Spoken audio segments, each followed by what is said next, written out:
So one of the top questions we get are, what are some tips for clients to clearly communicate their personal preferences and care needs to their caregivers, while also ensuring expectations are aligned? Yeah, I know one of my favorite ones has always been, a to-do list in the home, just those top things that you really like seeing done every day that are priority to you, because then the caregiver knows what's expected of them and really what you want to see done before they do anything else that day. Just be open communication and connection with the client and understand the client perspective also, because sometimes they will tell you a different way how they express it. Yeah, I feel that if the client identify the essential care requirement for the caregiver and be more open and detailing to her with the time, even though the client have more than one caregiver, the communication will be more easy. And also communication with us as a care coordinator, we can update their profile ongoing and keep the care plan up to date. So it's going to be much easier for us and for the care provider to provide a good service. Even if caregivers read the plan of care that you've written, there are things that will be adjusted along the way.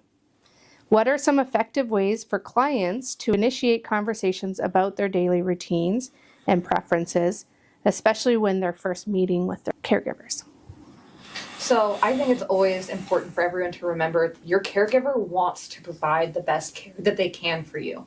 So never think that something in your routine changing is a burden. It's not.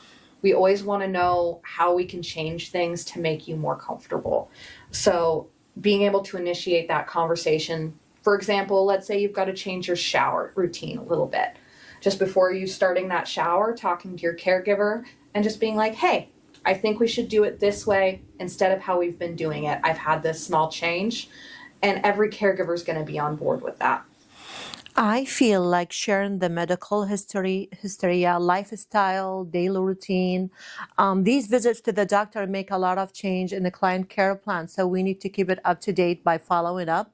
And same from the client. We always encourage the client to share with us any update coming up to his life, any routine change. Some client there just get bored during the day and looking for change, so we're gonna put a lot of enhancement from us and caregiver to improve their lifestyle by adding more activity, outdoor, indoor, and keep them, in the motivation mood for both of them. And I will say one thing I know Joanne would say too, is that often it's very helpful if clients let us know we're happy to be out there for the first visit with caregivers to sort of initiate that conversation and just make it more relaxing for everybody. So that would be one thing that I know we were talking about, it being a really just in that conversation, initial conversation at the assessment.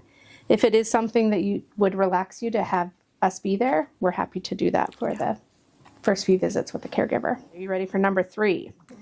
How can clients provide constructive feedback in a way that encourages improvement while maintaining a respectful and supportive environment for their caregivers?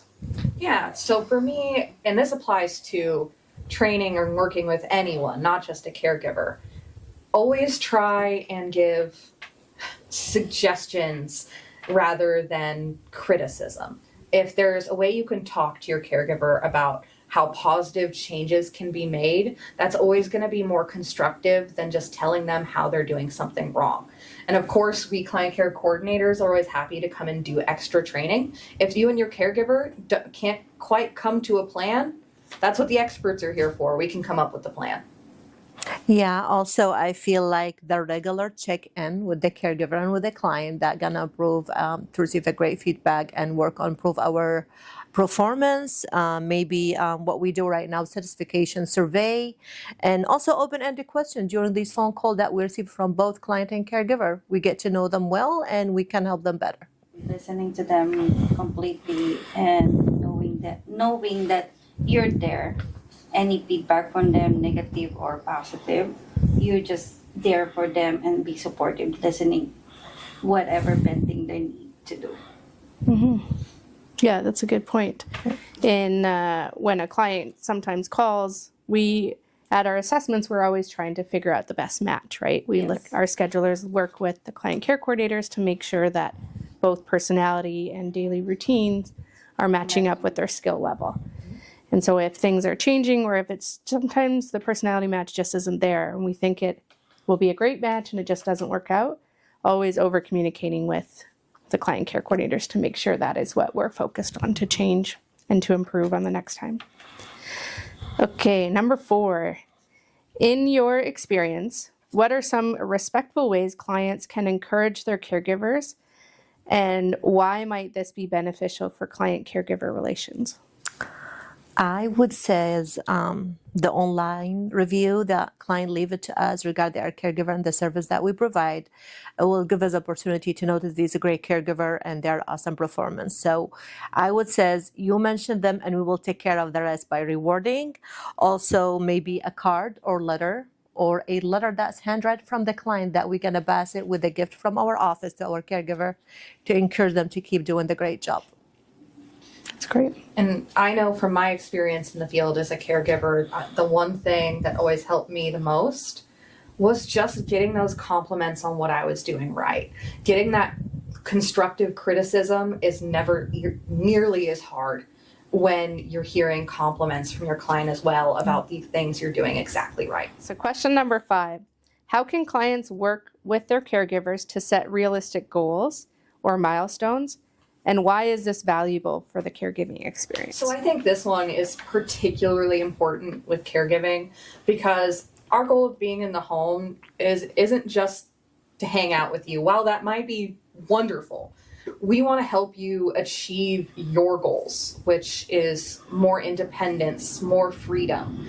And if we're able to develop plans together, so if we're looking at your healthcare needs, especially with your primary caregiver, we can work with you with physical therapy, with exercise routines to get you to where you want to be.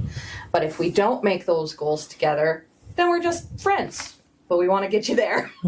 I feel is the best way to ensure a good quality of communication between a client and caregiver, that we listen to both of them.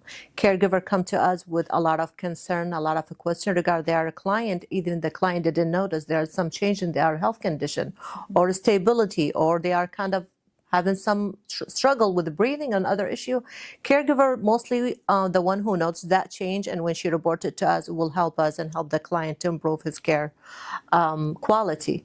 Also, I would say we always keeping our care plan up to date and reach out to the client and check on them once in a while, see if there's any change coming up, and encourage them to share their concern if they have any question or they're looking for resources. Definitely, we will help them with that. Well, thank you all for joining us today. Hopefully this is super helpful for clients joining us and wanting to know the answers to these questions before setting up an assessment. Yeah, that's great. If you like what you heard today, share with your friends, share what we're doing here.